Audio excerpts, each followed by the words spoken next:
leaders l'ont fait. Mais ils ont fait les Sciences Po. Ces vieux leaders, Alpha Condé, 1970, il faisait partie de l'agression. Il a été condamné par Sékou Touré à contumace. Feu Général Lansana Conté, il a été condamné ici, devant nous. Et c'est le plus rusé. Pourquoi il est rusé et méchant? Il a laissé les autres leaders ici. Il est parti aux États-Unis. Et donc, Dalin est resté, Jean-Marie Doré est resté, Fall est resté, si j'ai bonne mémoire. Oui, il était là. Sidia est resté. Mokhtar, le jeune. Mokhtar, il est resté. Lui, il est parti. Pourquoi il a fait? Il est très rusé.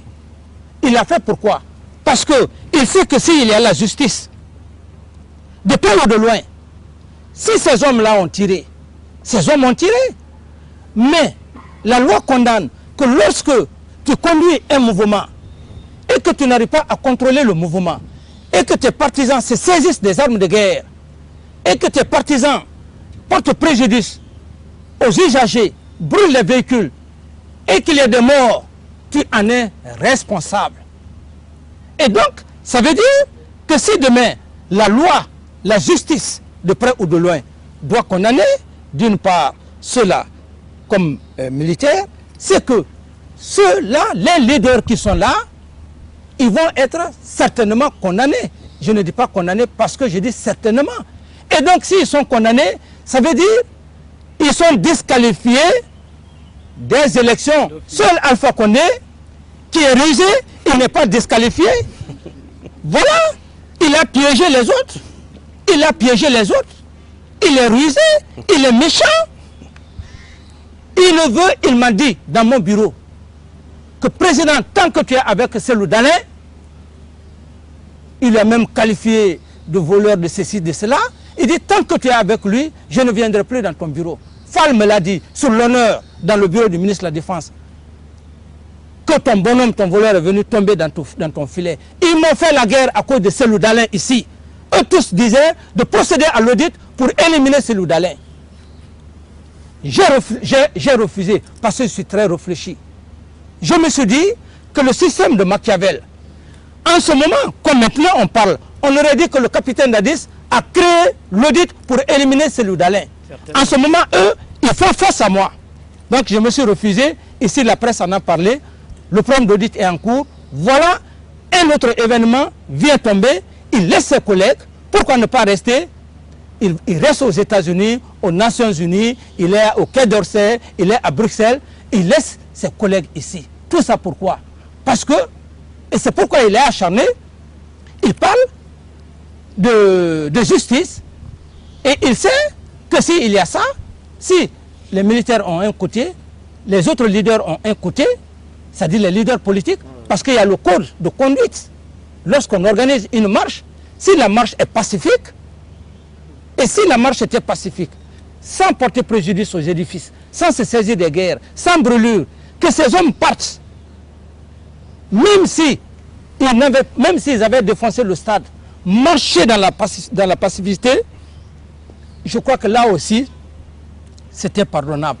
Mais du moment que les commissariats de police ont été saccagés, les armes de guerre ont été prises, tous les documents de l'État ont été jetés par-ci, par-là. Donc, les leaders, d'une part, ont été à la base parce que simplement, ils n'ont pas su cadrer leurs hommes. Et si la loi peut pencher à ce côté, Alpha Condé, il se dit aujourd'hui, il est heureux. C'est pourquoi il est en train d'errer dans la nature, vers les États-Unis, un peu partout, pour parler de force d'interposition, et pour parler de ceci, de cela, parce que, et vous allez, il est très méchant, parce que c'était une forme d'éliminer les autres. Les autres actuellement, ils sont blessés. Et lui, est-ce qu'il est blessé?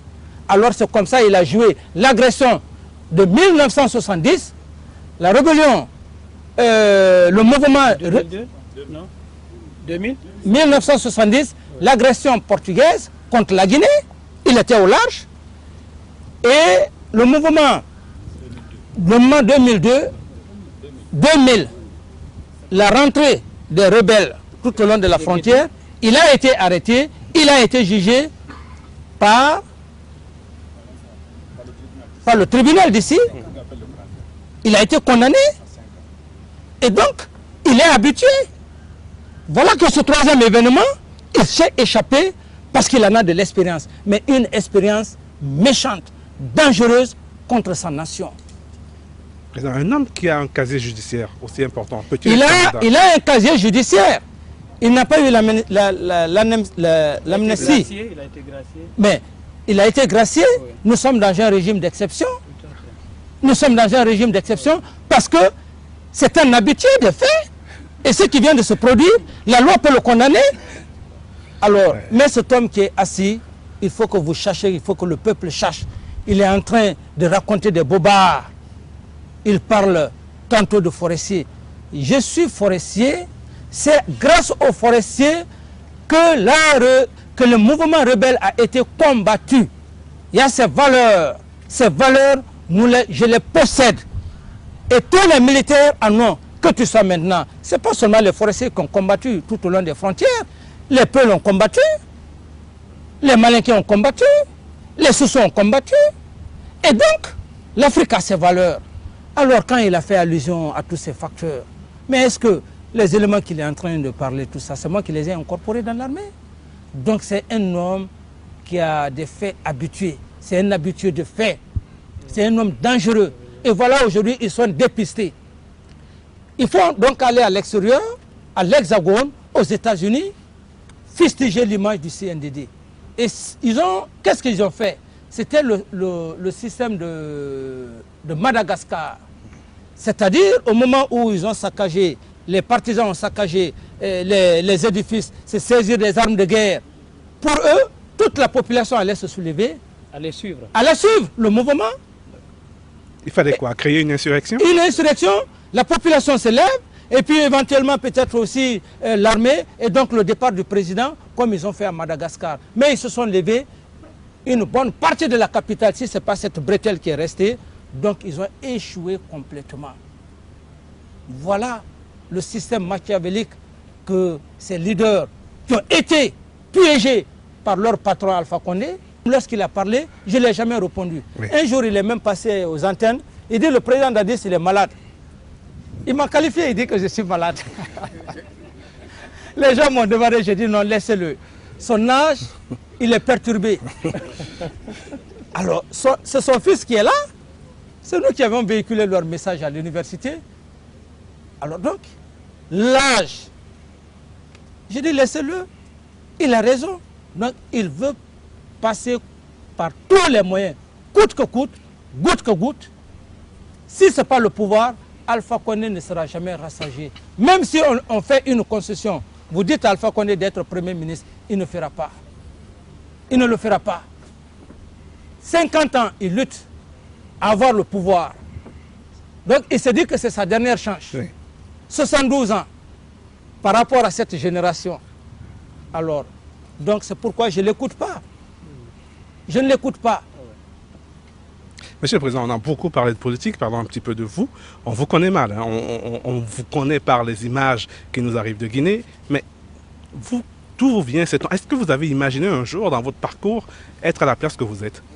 C'est pour vous dire que quand je parle du destin, pourquoi j'ai appelé un de mes instructeurs et pourquoi j'ai parlé du ministre de la Défense? C'est eux qui nous ont donné les cours de commune de base, demi-tour droite. Je n'ai jamais pensé en commune de base.